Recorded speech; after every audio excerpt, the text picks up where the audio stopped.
The Gloriana set by ThebeMoon. Chapter 54. References. "I thought you'd chickened out," Neville said when Hermione finally appeared in the Gryffindor common room. It was well after 10 o'clock now, and her friend looked hungry and a little surly. "I'm doing this as a favour, you know." "I do know, and thank you for coming with me," Hermione said, kissing his cheek. She should have brought him a croissant.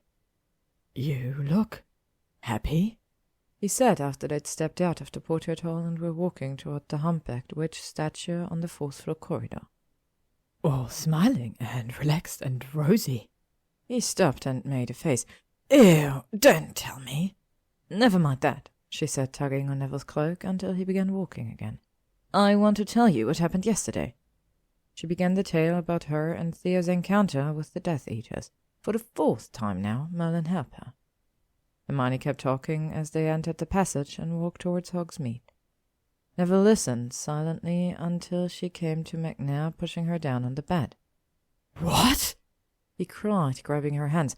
"Are you all right?" He released a hand to tilt up her face so he could see her eyes. "Don't touch my hair!" she cried. She had the entire Gloriana set tucked into her braid this morning. Neville backed off, looking horrified. "Hermione," he choked. "If you need to see someone—" No, she said. "I'm okay, really. It's this hair clip." She pulled it out and showed it to him. "Come on, we're late." Hermione explained the clip's magic, finishing the story of the Muggle hunting shack as they entered Hogsmeade. She left nothing out. Neville needed to know everything before they arrived at Harry's. Neville stared down at her hair clip in her hand as they stood in Honeydukes' cellar. "Malfoy gave you jewellery for your birthday?" he repeated. "Enchanted family jewellery? Are we talking interest gifts here?" "Oh, you know about those." Hermione had hoped to avoid that whole topic. But then, Neville was a pureblood raised by a very traditional grandmother. "Draco swears it isn't." Neville looked skeptical. "Merlin, let's hope not," was all he said. "And thank you for telling me. I don't fancy having a finger sliced off myself." The story about the Death Eaters and a bit about the hair clip had soured her friend's mood again, and by the time they appeared at Harry's door, Neville was nearly scowling, which Hermione pointed out would not help her case with Harry about Draco. "I'm rethinking my role in this," Neville admitted. "These are very deep waters, Hermione. Speaking of which, I'm going to be late watering my winkweed. She doesn't like to wait." Hermione just barely restrained herself from rolling her eyes. She personally wished that plant would shrivel up and die. "Why, hello, Hermione." Harry's dry voice made them both jump. "And here you are on my doorstep with yet another wizard." Her best friend looked terrible, pale and hollow-eyed, wearing only boxers, socks, and an Order of the Phoenix t-shirt. Yes, they had gotten t-shirts, enchanted so only the other Order members could see the printing. Harry looked them up and down. "It looks like nobody's dead, or purple, and all covered in blood this time, so I count myself lucky. Hi, Nev, come in." Hermione shot Harry a glare as she entered, but said nothing. She had a situation to smooth over. "Are you all right?" Harry asked her in a low voice. Hermione nodded. "You weren't alone last night, were you?" he asked. "Ginny was with you?" "No, I wasn't alone," Hermione said, flushing slightly. "You were with—" Harry also reddened. "Ew!" Then he frowned. "Where was Ginny?" Neville, meanwhile, was plucking at the sleeve of Hermione's Weasley jumper. "Blood?" he asked her as they followed Harry down the hallway. "Were you covered in blood, Hermione? Was it a Death Eater's blood?" "Oh, you know about that. Good." Harry led them into the dining room where the table was loaded with bowls of eggs, potatoes, sausages, and fried tomatoes. Creature's work, Hermione knew, since Harry was a rubbish cook. It certainly wasn't Harry who put out the china tea set and little pits of butter. "Dig in," Harry said, picking up his plate and waving his wand to create a third place setting. Hermione immediately sat down. She was starving. Neville and Harry created piles of food that would almost feed Ron, and conversation was abandoned as three friends steadily ate. They had each cleaned 2 plates full and were sipping more tea and nibbling on muffins when Harry spoke up again. "No, Neville, Hermione wasn't covered with the Death Eater's blood," he said as if there had been no interruption. It was very difficult to distract from a topic which would serve him well as an aura. "She was covered in blood and dirt the first time she visited here. That time she was with Malfoy." His mouth twisted. "What?" Neville cried. "That's it, I can't support." "It wasn't Draco's fault," Hermione said calmly, ignoring Harry's wince when she said Draco. She went on. "It was my idea. Draco warned me not to interfere when that bully wizard knocked over all those disembodied hands." Neville groaned. "You were in Nocturne Alley?" "Yes, Hermione," Harry said. "Do tell Neville about your and Draco's nice visit with the vampire in Nocturne Alley." "That wasn't Draco's fault either," she said. "He didn't want to go. It was either accompany me or let me go alone." She scoffed. "I'm perfectly capable of going to Nocturne Alley alone, and Vasile is really nice." "A nice vampire?" Neville said, rolling his eyes. "The one from Zakon's party, right? I'm actually glad Malfoy gave you the men-hating diamonds." "Oh, you know about those too?" Harry asked. "I know more about all this than I ever wanted to," Neville said, rubbing his face with the heels of his hand. "And what do you think of her and him?" Harry went on as if Hermione wasn't there. He bit her lip to keep from speaking. Neville sighed. "They work, in a twisted way. Keeping them apart certainly doesn't work." "And the interest gift?" Harry asked. "I can't imagine he's thinking that way," Neville said. "But who knows with him? Maybe the Malfoy vaults include a hexproof vest." Hermione rolled her eyes, thinking of Draco and his 10th century emerald brooch. "Look at it this way," Neville said. "You know how he is. Malfoy's great value as a bodyguard, if nothing else. You should have seen him with the vampire at Snarky's party. The poor creature was almost crying." "Malfoy wasn't at the hunting shack, though," Harry said, then finally turned to Hermione. "You could have used another wand there." "I know," she said, "but there was no time to tell him. Draco was overseeing the tensions in the dungeons, and Theo was leaving immediately." She sighed. "Trust me, Draco was furious about the Death Eaters." He couldn't help but shiver slightly, remembering him sitting on her sofa with a book and his cold eyes. "Death Eaters," she said suddenly. "Did you interrogate Celeste and McNair? Did they talk?" "McNair talked," Harry said as he broke apart another muffin. "We questioned him on the Veritaserum, and it was obvious Regis planned to defect. Regis wasn't the brightest, you know. The other Death Eaters followed him, hoping to kidnap Theo." Hermione opened her mouth to ask about the Aura's procedure surrounding the use of Veritaserum on McNair, but then the memory of her face against the smelly mattress flashed through her mind, and she decided she didn't care. She hoped the man choked on the stuff. "What about Celeste Rosier?" she asked. Harry glowered. "Nothing yet. It's rather difficult to interrogate a bleeding pygmy puff." "You can turn her back?" Hermione asked innocently. Neville chuckled.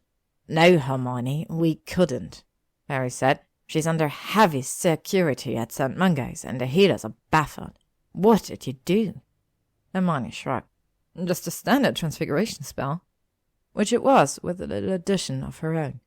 She developed a sticking charm in her spare time to make transfigurations permanent, and had despaired of ever being able to test it. Life often did offer opportunities when one least expected them. He rather thought Celeste Rosier would make a very good pygmy puff. Fluffy. Harry looked at her suspiciously, but said nothing. "Did McNair mention any other Death Eater cells?" she asked. Harry shook his head. "He said theirs is the only one, and Celeste was the brain." Neville wiped his mouth with his napkin. "Can we head back, Hermione? My winkweed won't water itself." "I'm seeing Ron next," Hermione said. "Draco thinks I need flying lessons. Ridiculous, right?" Eyebrows shot up on both men's faces. "Why does Malfoy think you need flying lessons?" Harry asked, too casually. "Well, he's seen me on a broom," Hermione said. She didn't want to mention Astoria. Harry and Neville both grinned. "Well, good for him," Harry said. "I'm surprised Malfoy isn't teaching you." "He wanted to, but Ron has been nagging me for years. And Ginny! Ginny!" Harry looked startled as she opened her pink-beaded bag and stuck her wand into it. "Accio reference letter," she said. "Reference letter?" Harry asked. "For me and Draco," Hermione said, handing over the scroll. "You are always over-prepared," Harry said, grinning fondly. "Ginny wrote it to you." Harry eyed the scroll, clearly debating whether to open it when Neville stood. "Okay," Neville said. "So you have my thoughts on my whole Malfoy thing, plus Ginny's letter. Plus you've seen the two of them together anyway, covered in blood and all. So I think my work here is done." "Thank you, Neville," Hermione said, jumping up and trying to hug him, but he just wearied away, an eye on her hair. Harry took Ginny's scroll with him as he saw Neville out, and had apparently read it because he returned to the dining room and took his seat, tossing the open parchment beside Hermione's plate. She gave him a quick look and picked up the letter. "Harry, if you had have asked me 3 months ago if Hermione and Malfoy would ever be friends, let alone anything more, I would have hexed you where you stood. But Malfoy is not the man I expected, and more importantly, Hermione is not the woman any of us expected this year either. Hermione is more than powerful enough to handle Malfoy. In fact, I wonder if he can handle her. She has terrorized the school this year, and there are some who consider Malfoy a calming influence, if you can believe that. And if she wants him, as far as I'm concerned, she can have him. She deserves anything she wants. She deserves to grow. We all deserve that, Harry. Nobody deserves to be confined to a narrow role that they've long outgrown. You and I know that better than anyone. Ginevra." Hermione read the letter twice, raising her eyebrows at the signature. She carefully rolled it up and returned it to Harry. "Harry," she began. "Where is she, Hermione?" he asked, his voice soft, almost Slytherin soft. "Where is Ginny now?" "I can't tell you," Hermione said. "She deserves her privacy." Harry's fingers drummed on the table, his face grim. "I've heard you talk about Blaise Zabini. He's as bad as Malfoy with women. How can you allow it? You're supposed to be her friend." "I am her friend," Hermione said. "It would be pretty hypocritical for me to stand in her way, considering everything, wouldn't it?" "Fucking Slytherins." Harry's fingers curled into fists. "Wish they'd stick to their own house." His mouth was a bitter line. "But why would they do that when beautiful, brilliant Gryffindors are just ripe for the plucking?" "Merlin, now is when I really need Neville," Hermione thought. "Nobody is any Slytherins for the plucking," she said. "Except maybe Lavender." Harry didn't smile. "Malfoy, Zabini, not. These guys are dangerous."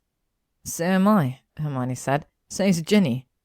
What kind of sicko fantasy have you got going about the two of us anyway? Do you think we just blushed and whimpered while those men corrupted us with evil promises of dominating sex?" Harry looked pained.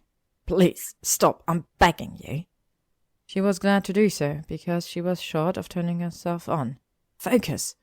"Harry." She reached out and put her hand on his. He really didn't look well.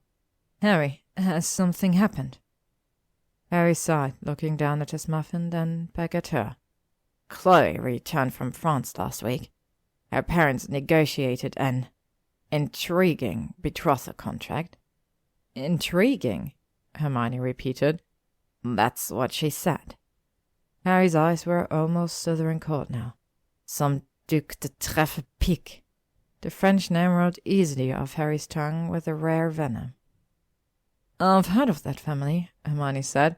"Stories say that his ancestor escaped the terror by casting a concealment charm on his neck and pretending that his head had already been cut off, and—" She trailed off at the look of Harry's face. "But I'm sure this Duke is rotten to the core." "It doesn't matter." Harry's fingers clenched around his teacup. "He's pureblood, rich, and titled, and apparently I was just part of Chloe's fun little aura adventure." "Harry." Hermione put her hand on his. "I'm so sorry." Her best friend had rarely looked so pathetic.